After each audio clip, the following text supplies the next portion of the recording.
What's up mga kasawsaw? Ito nga pala ang aking presentation tungkol sa aking sarili. My name is Ian Rain M. Arenas, but you can call me Ian or Cute. Barangay Santo Domingo, Street 133, Maraclara, Quezon City.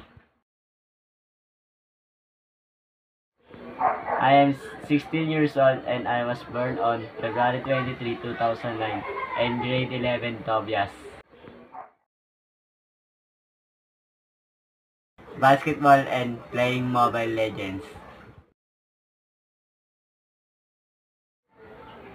Humble and easy to get along with other people.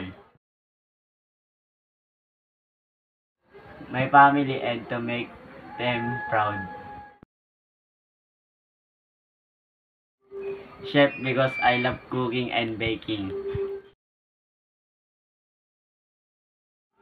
Easily to get along with a lot of people. My strengths are easy to understand math equation and all that thing I need to improve on myself was my basketball skills and some improvements on my math solving. Thank you for watching.